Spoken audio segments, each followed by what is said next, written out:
All right, class. First off, as always, good day. I'm glad you're here. So, today's lesson is going to be about the weapons used during World War One. Okay. Now, some of these are new weapons completely. Some of them are weapons that have been improved. Um, but there's a new type of weapon that was used at this war that was never used before. And you're going to see how that changes the war completely. Okay. So let's go ahead and get started. Let's look at your objectives first. So we're going to analyze the significance of new and improved land weapons. Okay, we're going to examine the importance of new and improved weapons in the air and in the sea, and we're going to create an argument on whether one country got punished a lot more than other countries. That one's for another lesson, so I don't know why that's there, but let's just go ahead and move on. All right. So what I want you to do in this warm-up picture is pay attention. Look at that back person. You see that like person laying there? It says the piece of Europe. I don't know if you can see, but there's like a dagger in their chest. Like somebody killed them. So my question to you is this: who do you blame? So look at this picture, and who do you blame? Who's blaming who? And so who do you blame? So again, look at this picture. Okay, if you see the hand on the side, it's like pointing like who did this? And if you notice, all these guys are doing something, right? So who do you blame? Okay. So and tell me why. Why do you blame them? So pause the video, write your response because we're moving on in three, two, one. So during World War One, the new system of fighting had changed from the days of old. Back in the day, as you see in that top picture, guys used to stand out in the open field with their guns, take aim, shoot, fire, reload, while the other side was shooting at them, things like that. Um, that's over with. That type of mentality is gone. The gentleman's way of fighting is over. Now people are more in the guerrilla warfare, hiding behind trees, laying low in trenches and ditches, taking every opportunity they can to kill the other person while at the same time protecting themselves and their comrades. So that old way, gone. You'll never see that again anymore. Soldiers is marching, you know, in the battlefield and things like that. No, no. And standing out there right in the middle of everyone, no. Over. Okay. Now, war was fought now through the land, sea, and now the new one, air. Before this, no one ever fought in the air. Yeah, things were thrown in the air, but no one ever truly fought in the air. And you're going to see today, how they did that. So, again, new inventions and improvement on old weapons made for a devastating war. And there was huge losses on both sides because these weapons were so much better than they were back in the day. So in total, 9 to 10 million soldiers were killed during this war, and about 21 million were wounded. Okay. Now, here's the thing. I wish I could say that was the end of it, that there was nobody else who was killed besides soldiers, but I'd be lying because in most wars, in fact, I think every single war, uh, the people get killed too. Innocent civilians, people who were in the wrong place at the wrong time, you know, or they caught themselves right in the middle. Uh, the total number of civilians who died was close to like 10 million. So just as many civilians died as soldiers died. Okay. And they died either because, again, wrong place, wrong time because of the war, or starvation or disease. Okay. Now, during this war, as men were being enlisted and drafted, two countries particularly lost a lot of their men between the ages of 15 to 49, and that was France and Germany. they lost about 80% of their men in that age range because a lot of them died during World War One. So yeah, that generation of men really small. So let's talk about land fighting first. Now there were new inventions and improvement on weapons and even old tactics that were used on land assaults. And these old tactics, you're going to see they really didn't work. So let's look at first the standard issue type of weapon given to soldiers, rifles. Okay, the first one was the repeater rifle. That one was mostly used. These are guns that have spring loaded rifles. Okay, so you had like bolt action and you had spring. Now, what's the difference between the two? Bolt actions really don't jam.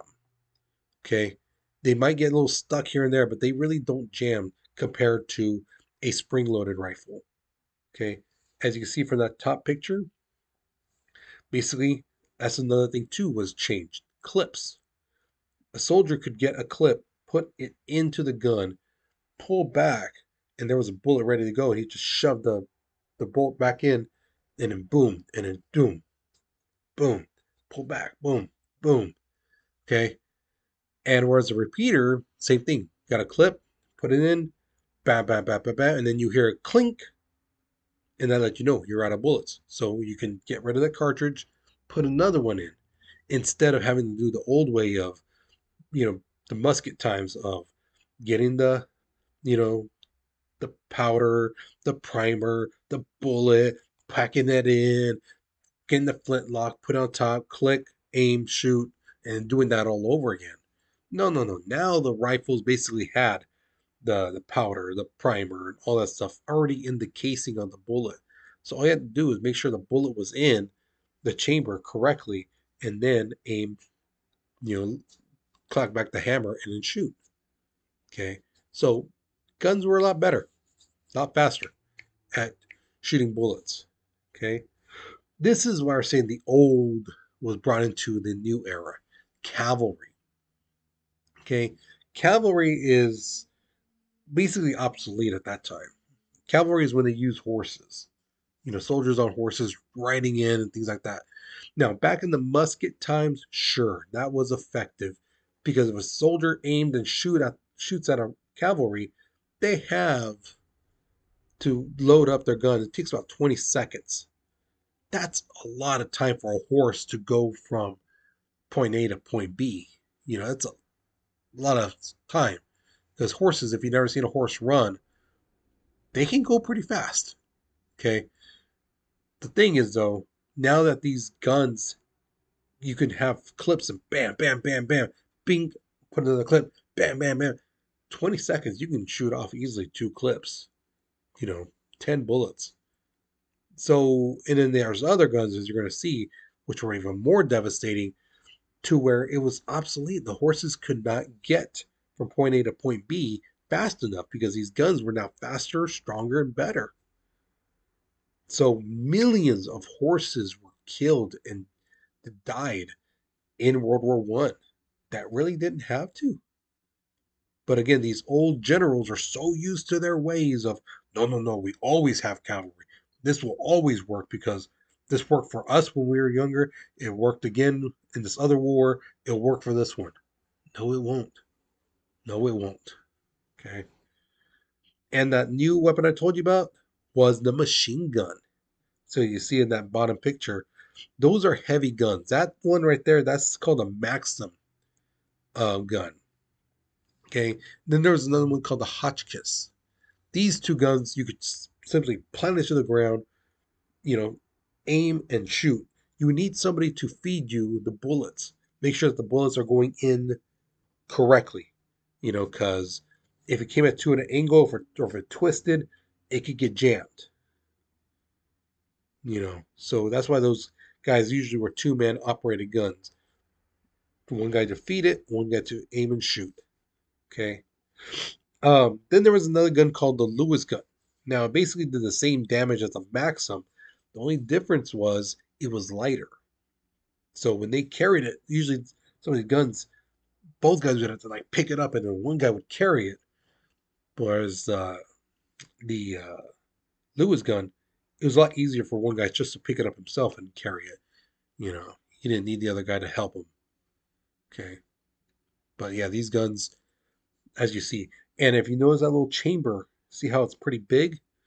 Um, Sometimes what they would have to do is put that second guy too, not only feed the bullet, but also put water on that because that got hot when the bullets were coming out.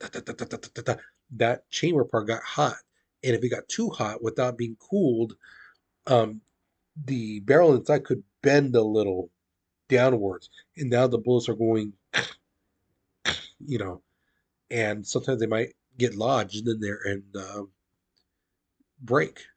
Now that gun's useless. So they had to make sure that there was a cooling system. Okay, make sure that that did not get too hot, and if need be, put some water on it. All right, so then we come to chemical weapons. Now, this was huge. Chemical weapons, this is the first time in world history that chemical weapons are actually used. Now, I want to be clear chemical weapons and biological weapons are totally different. Okay, the first biological weapon used was used during the Crusades time. Oh, sorry, Crusade during the plague, the Black Plague. Um, if you remember, if you were in that class at that time, the Tartars have the honor of having that title, the first to use biological weapons, when they launched their dead people who had the plague over the fences with the catapults. That's biological warfare. This is chemical. These are things that people made and used compounds to create these dangerous things. So the first one is diphogen. I think I pronounced that right. I probably killed it, probably did. But the thing is, it's a colorless organic compound. And the thing is, it's easily condensed in a liquid form. And it's deadly in a liquid form, but it's really devastating in a gas form. In gas, when you inhale it, it does a lot more damage than in liquid. Whereas liquid, you would have to touch it, drink it, taste it, things like that to do something to you. Whereas gas, you just have to simply breathe it in, and yeah, even it gets on your skin, it could cause some irritants. Okay, but the big one of them all, the one everyone knows about, is mustard gas. Mustard gas was introduced in World War One. It's a chlorine gas, and it's about 2.5 times denser than air, so it can move pretty well. Okay, um, it's typically green in color, and the odor it gave off from the people who've experienced it said it was a mix of like pineapple and pepper.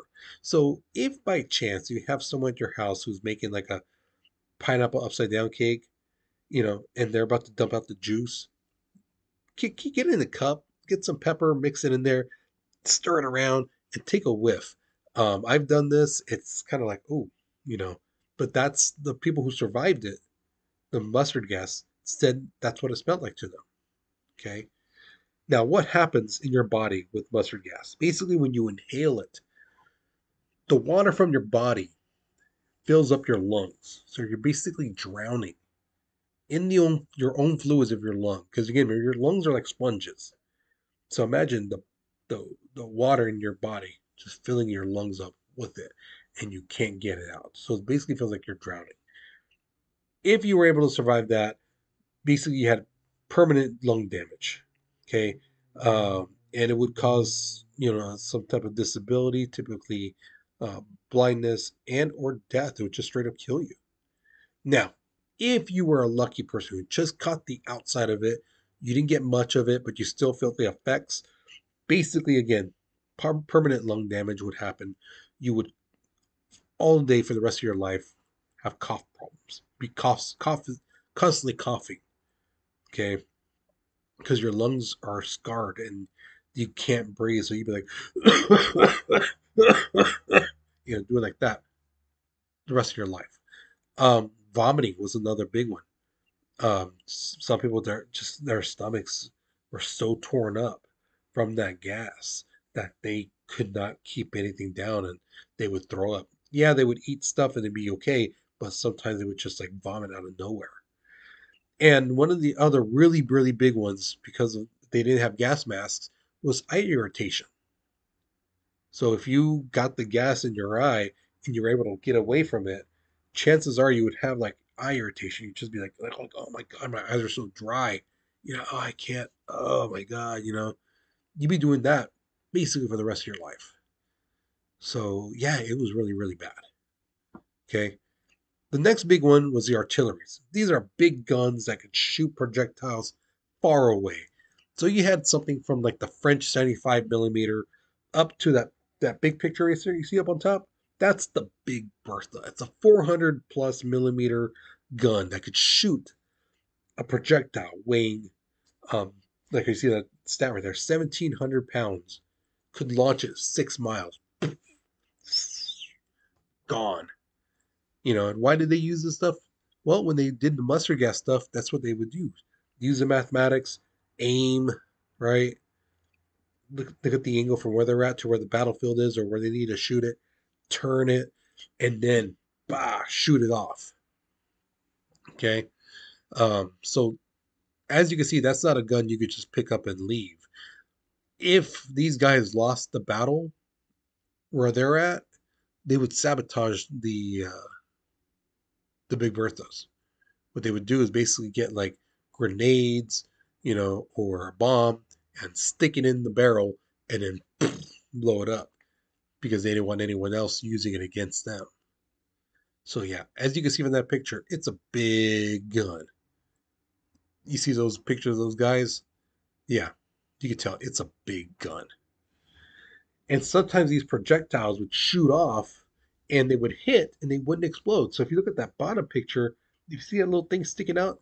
That's basically a bomb that they shot off that got lodged in a tree and it didn't go off.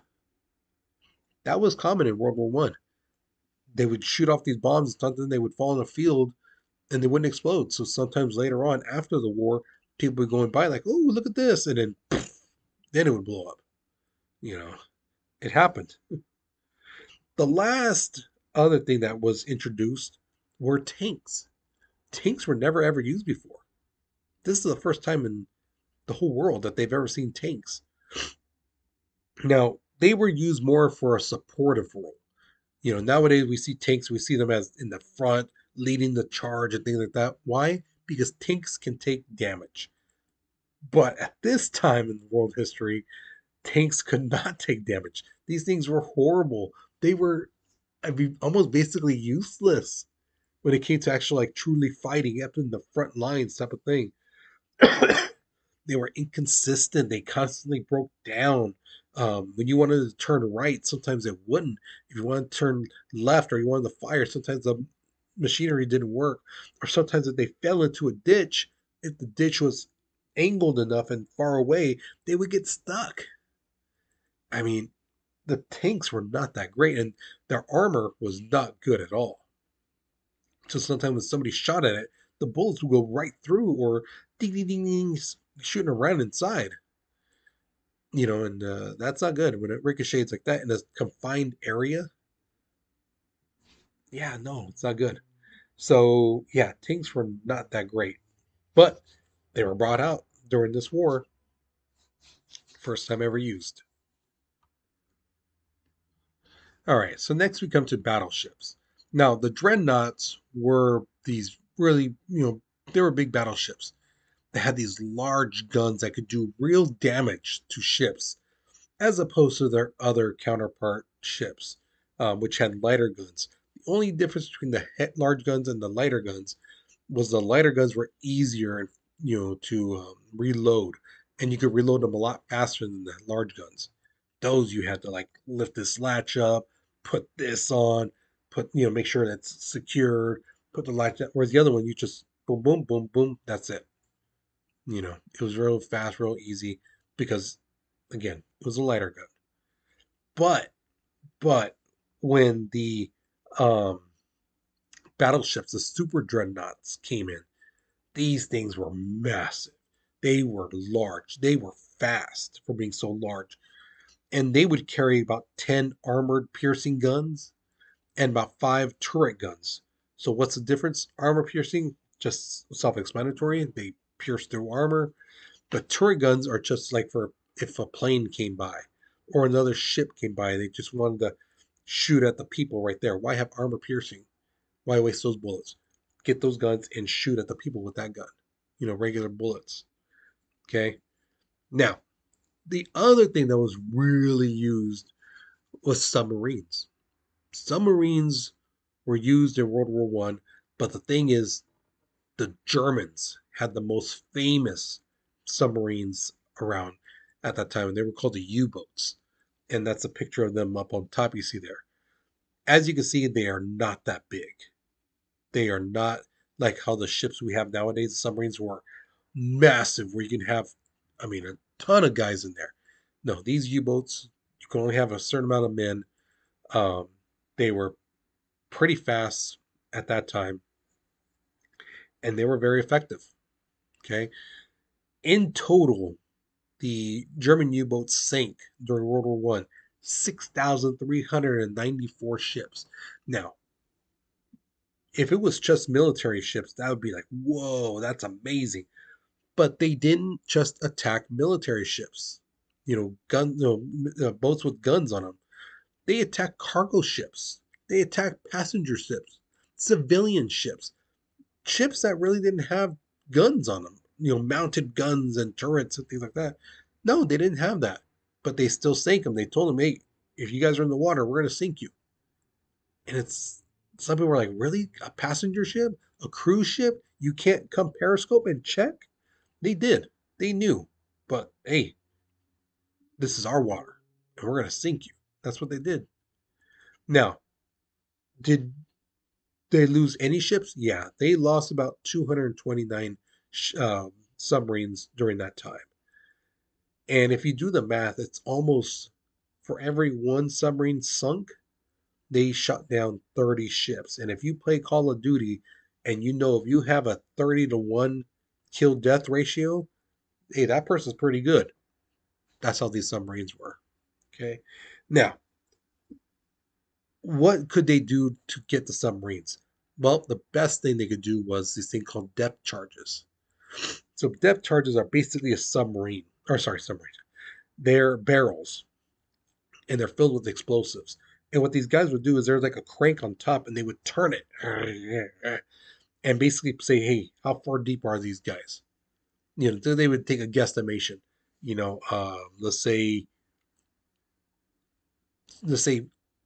75 feet in the water. They would crank it, get it to 75, and then throw it over the edge. And basically, the explosives would detonate once the hydrostatic pressure got to about 75 feet, and then it would blow up. And they didn't just do one, as you can see from that bottom pictures. They would have two guys on the side, 75, 85, 95, and they would just crank them and then send them off once they hit their number. And so if the submarine was going deeper, let's say they were attacking this ship and all of a sudden they start going deeper and they're moving along with it, they're dropping it 85, 95, 105, because they're trying to hit them. Now, somebody asked me, well, why didn't the submarine just turn? Well, they could, but here's the thing. If you turn and those barrels are right under you and the explosion happens, you know, yeah, that's where a problem is. So they try to stay in between so that the outside of it was on both sides, so that kind of distributed in a sense. So they try to go down along with the ship. And no, these submarines could not just stop and turn around. They don't stop at a drop of a dime. They still continue. Even if you shut off the propellers and go full reverse, it's still going to take some time because it's called momentum, and especially in water, you know. And to reverse the engine and some of that to make it go backwards, that took time. Okay, so it's not as easy as it shows, and not as easy as they do in Hollywood movies, stuff like that either. Now, when it comes to the air, which is my favorite part to talk about, um, airplanes at first, remember, because the Wright brothers introduced the airplanes, and then they basically said, how can we use these airplanes in war? And like, well, let's put a machine gun on it. Let's put a bomb on underneath it so we can drop some bombs. And at first, these airplanes could barely fly. They sucked. Because again, they weren't meant for war. They weren't meant to carry bombs and things like that. Airplanes were mainly meant to like travel and maybe dust your crops and things like that. That's about it. Um, but by the time the war came to an end, these planes were very efficient. These guys who were the pilots were become very used to adjusting the weight, using the guns. You know, they had strategy in the air. Okay. Now, the best pilots were known as aces. Okay. In some places, they were nicknamed the Knights in the Sky or Knights of the Sky. Sorry. But there was one guy who, above all, who everyone feared, and that was the guy known as the Red Baron. Okay. In Britain, he was known as the Red Knight. In France, they knew him as the Red Devil, but his real name was Manfred von Richthofen. Okay, and that's a picture of him you see up on top. Some of you guys may have seen that pizza before, Red Baron. Well, that's the real guy, not the one on the pizza box. This dude was amazing. At that time, he was wow. Because if I remember right, you had to have 10 kills to be considered an ace. This dude had 80 confirmed kills, meaning when he was in the air and he shot down a plane, it wasn't because of malfunction or, this plane and this plane teamed up. No, no, no, no. This guy individually took down 80 planes by himself.